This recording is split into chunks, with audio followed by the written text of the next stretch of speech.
Robot Talk is the podcast that sits down with robot enthusiasts from around the world and asks them the questions you always wanted answered. Like, is that a robot giving a massage? And how does that thing work?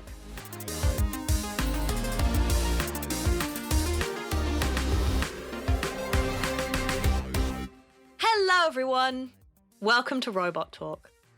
I'm your host, Claire Asher, and this week we'll be exploring the world of medical robotics, this time from an industry perspective.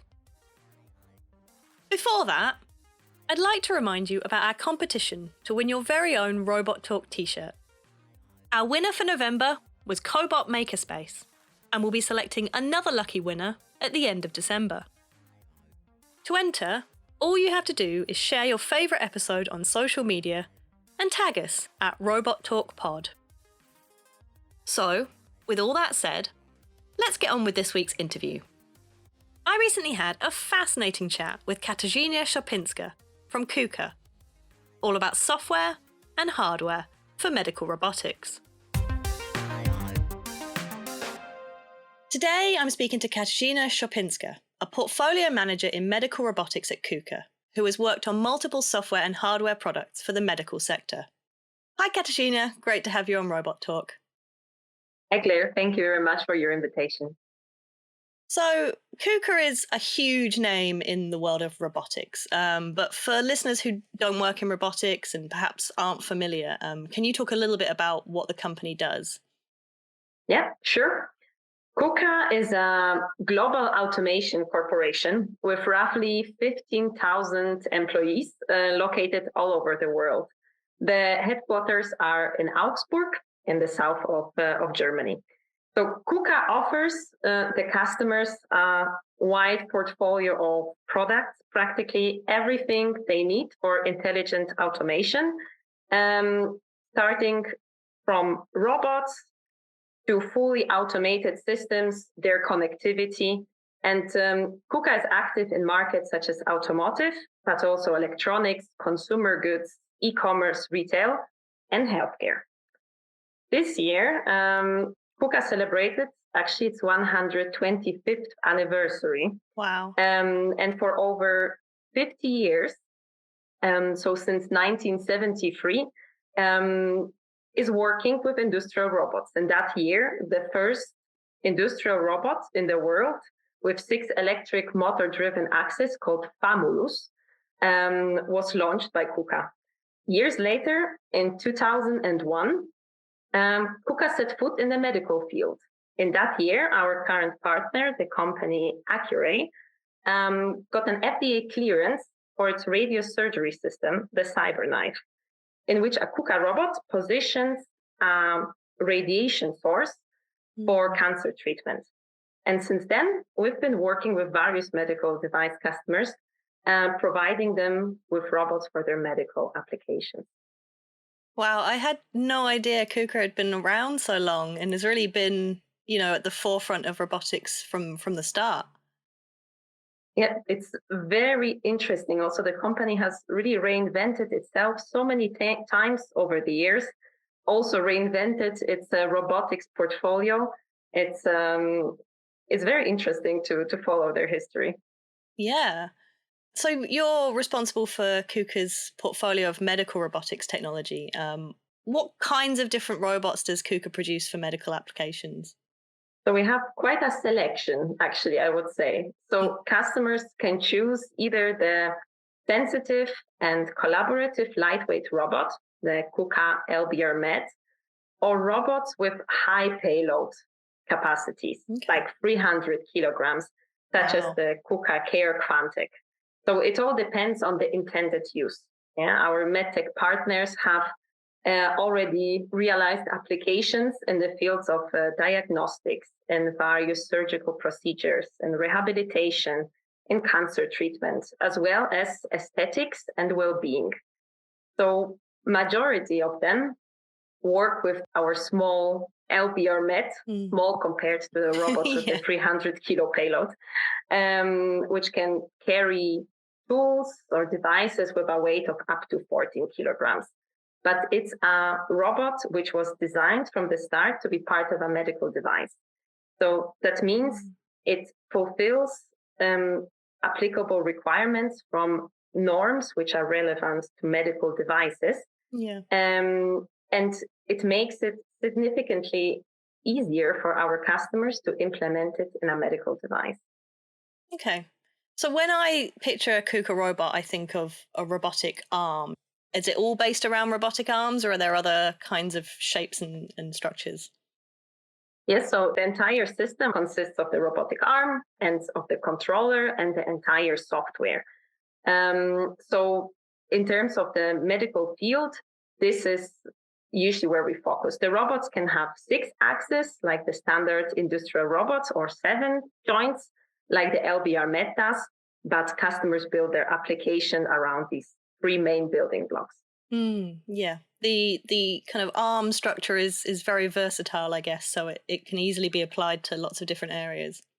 Yes, it's especially the case with the 7 joint robot. So for the LBR Med, this is really an important feature because having 7 joints, so one more than usual, let's say, you can not only position your tool or your instrument in any place in the workspace where you need to, but you can also reposition the robot, because in a surgical field where the doctor and the robot work hand in hand, there is not much space. Yeah. So it is very important that the surgeon has the possibility maybe to move the robot away without repositioning the tool, or maybe for the planning to be able to avoid various obstacles of the tool while it's moving to its correct position. Yeah, that makes sense. So, what are some of the biggest challenges in designing and building robots for medical applications? I would say, of course, it depends on the point of view of the company that is engaging on this journey. But developing a robot from scratch is quite complicated and expensive, especially for companies that usually come from the medical field and they start by a vision of a medical device, a specific medical application, in which the robot is supposed to be integrated. Because to build a medical robotics system, which is really just actually the start of the whole journey, you already have to consider a big team and significant investments. The robot is just one of many components of a medical robotics device. In the end, it's the application that counts. So the customers really can win a market with their application, but they could face difficulties if they use a robotic component, which in the end is backbone of their system, which is maybe not reliable or not suitable for their application. The whole development of the correct robotic component, so of the robots in your medical device, the complexity comes from the amount of experts you need. You need people who are responsible for the mechanics, for the control, for the software, for the electrical engineering, for the hardware, and test engineers, and certification. And this is just the team that's taking care of the robot. Then you probably have another team which is taking care of your medical application. And then later, once the development is finished, the whole life cycle management begins. Because in the end, over years in a medical robotics application, you have to continuously improve and maintain your system. You also have to make sure your production is running at constant quality, that you also make changes to this. And this effort, not only the initial effort, but this long-term effort, is something that is quite a challenge to medical device companies that maybe do not want to build up this entire robotics know-how within their company. So this is when many companies decide to look for partners to be able to offload this robotics complexity to another company, for example, to KUKA, that are focusing on robotics, and just to be able to focus on the medical application. Yeah, that's an interesting point I hadn't kind of considered. So you create like a versatile tool, and then another company might come along and say, right, we want to apply this to whatever particular medical problem or application. Yeah, this is exactly the goal. So we want to have a product which is able to serve a variety of applications. So in the end, we have really customers who use this robot for applications from orthopedic or spine surgery all the way to rehabilitation and massage. Of course, the mechanics doesn't change from one application to the other, but we support our customers by having a wide portfolio of software packages so that they can always choose how they integrate this robot into their final application or how they customize its behavior. Have you ever been surprised by an application that another company's come up with for a KUKA robot? Surprised? I think the variety is so big that I think this surprise moment that doesn't come that often anymore, because I think I've seen over the last years every imaginable kind of setup really for the system.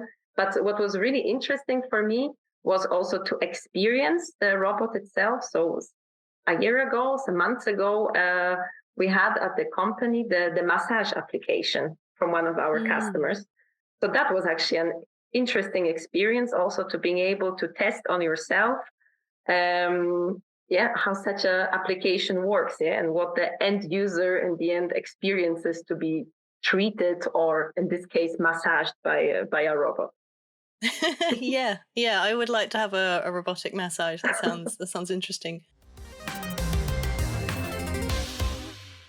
So what originally inspired you to get into medical robotics?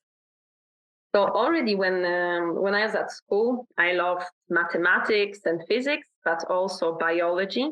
So I already knew I would like to go somewhere in that direction. And then during university, I ended up studying medical engineering, which for me combined both of these worlds. And as a student, I really loved going to various congresses and trade shows, and to be able to understand what devices are out there and what it is I would like to work on in the future.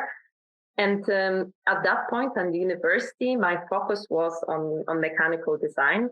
So I was looking for complex systems in which the mechanical design makes a difference. Yeah? And it's not only a holder for a piece of,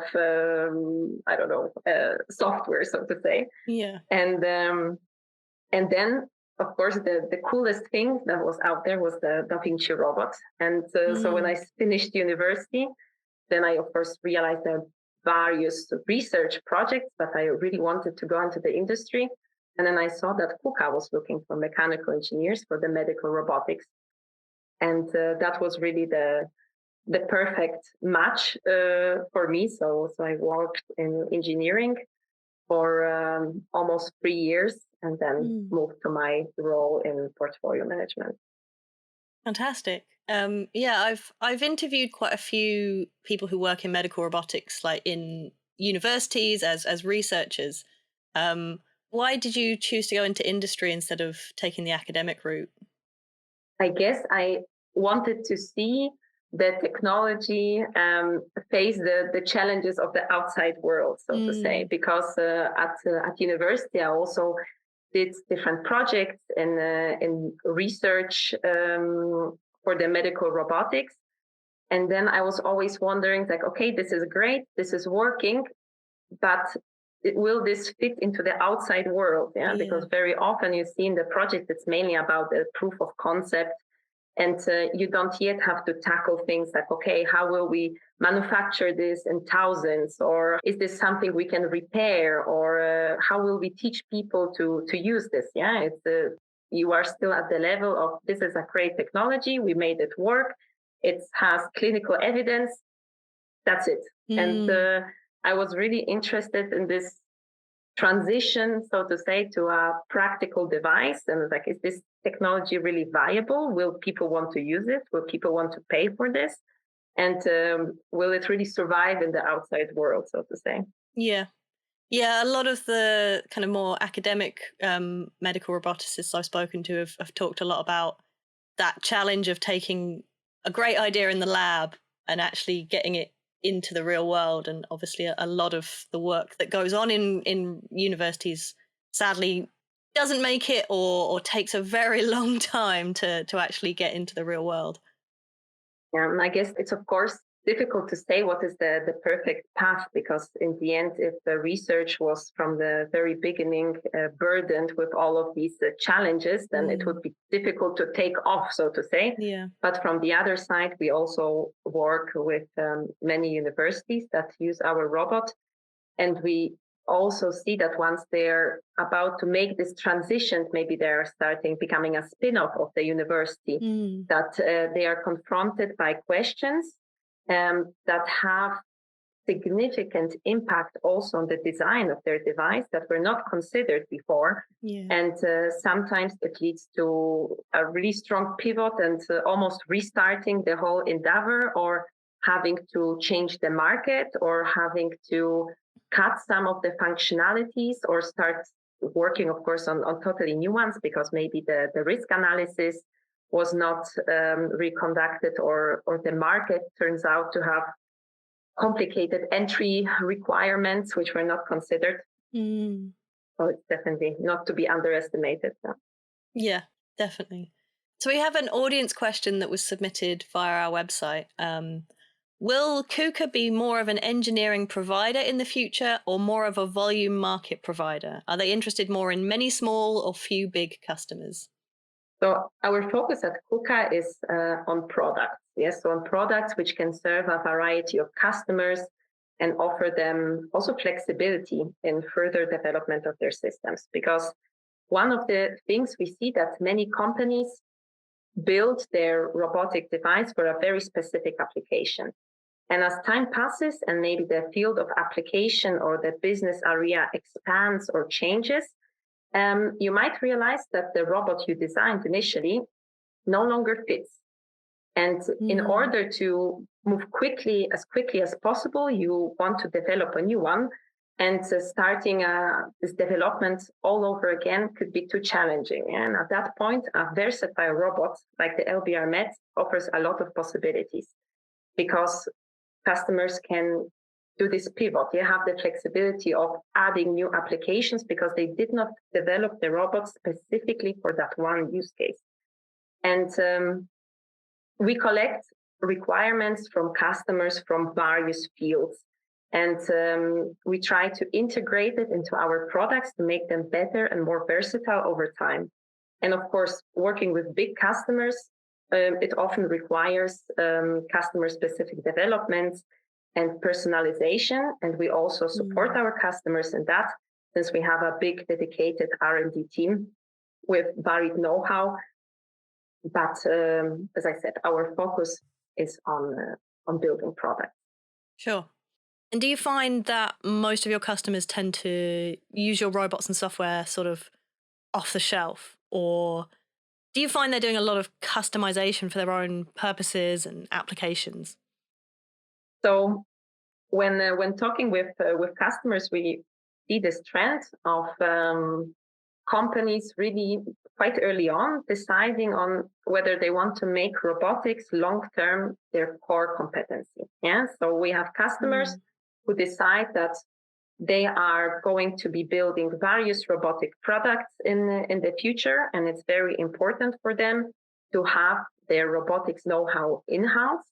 And we see that they are more interested in just using as few of this is especially demonstrated in software, as few external features and libraries as possible, and having all the path planning and all the application development on their side, which allows them in the future to practically have the control of the robot in their hands and be able to add new features to it and have just a very defined interface to this external robotic system. Yeah.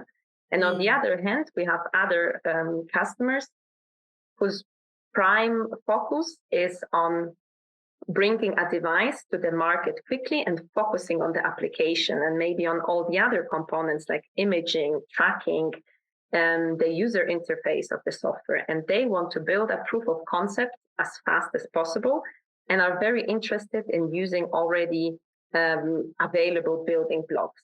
Yeah, so they would use various libraries, various option packages, just to be able to deliver in a very fast time from the purchase of the first robot, a working medical robotics system.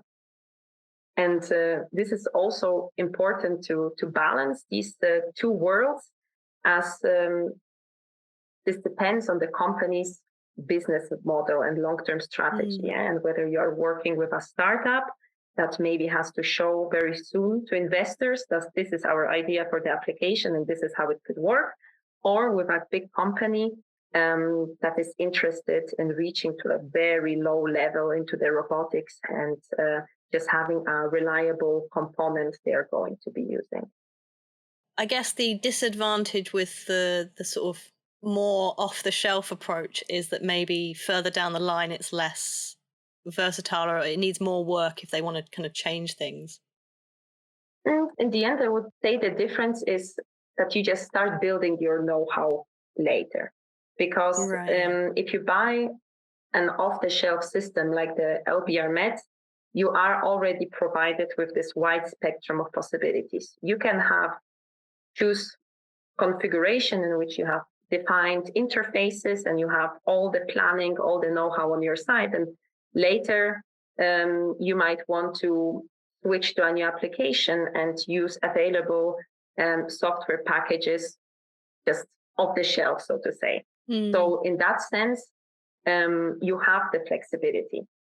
The other situation is, of course, if you develop your own system and maybe you are also developing the operating system, all these interfaces, and every time you want to add something new, it will take you quite a long time because you have to start the development practically from scratch and see if the path you have followed so far even fits where you want to go next. Yeah, if the software architecture you built is also going to work for the next application. Yeah, that's really, really interesting. It's a fascinating area and so much more complicated than it seems on the surface. Katarzyna, it's been lovely talking to you today. I've been chatting to Katarzyna Szopinska, a portfolio manager in medical robotics at KUKA. Thank you. Thank you very much.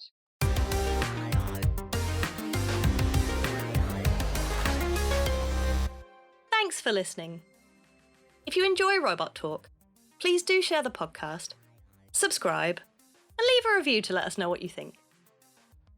And make sure you check out our social media channels to see a photo of the LBR Med robot arm that Katarzyna and I talked about.